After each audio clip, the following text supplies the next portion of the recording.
और नमस्कार, कैसे हैं आप सब। 4 जून की घटना जो कल हुआ है, यानी मैं बात करूँ चिन्नास्वामी स्टेडियम में जो घटना हुआ है, वो काफ़ी ज़्यादा दुखद है, काफ़ी ज़्यादा कह सकते हो दर्दनाक है।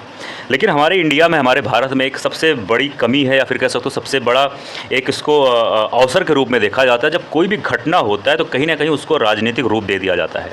जब कोई भी घटना होता है, मुझे ऐसा लगता है कि सारी राजनीतिक पार्टियाँ इस घटना भी, किसी भी घटने का इंतज़ार करती हैं कि कभी भी कोई घटना भारत में घटे, किसी भी राज्य में, किसी भी कोने पर, तो उसको राजनीतिक तूल दिया जाए, उसको राजनीतिक रंग दिया जाए, जिससे उनकी राजनीति चमक सके।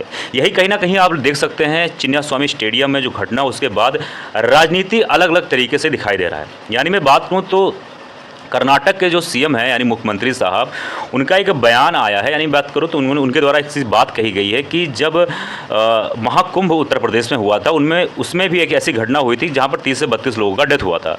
तो ऐसी चीज़ों पर आप लोग राजनीति ना करें, क्योंकि डेथ की बात करें तो उत्तर प्रदेश में भी हुआ था।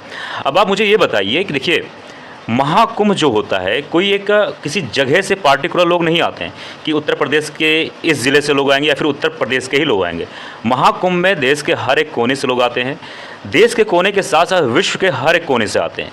वहाँ पर कोई निश्चित संख्या नहीं फिक्स होती है कि इतने ही लोग आएंगे, ठीक है। वहाँ पर कितने भी आ सकते हैं, कोई भरोसा नहीं, क्योंकि वहाँ पर मैनेजमेंट करना उस चीज़ का काफ़ी मुश्किल भरा काम होता है। लेकिन ऐसा मैं नहीं कह रहा हूँ कि कहीं पर मैनेजमेंट करना मुश्किल हो तो वहाँ पर घटना या कुछ दुखद घटना होना अनिवार्य है।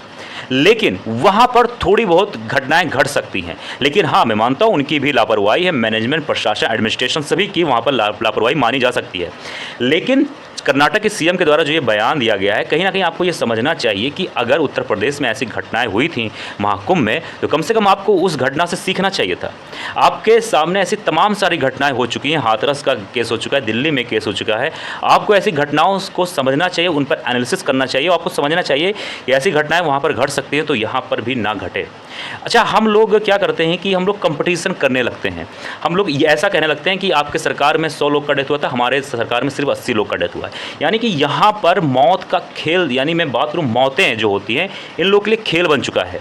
यानी कि मौत कितना हुआ है इसका भी कंपटीशन किया जाता है। मैं मानता हूँ इस वक्त जो समय चल रहा है, जो हमारा देश विदेश या जो दुनिया में इस समय कंपटीशन का युग है।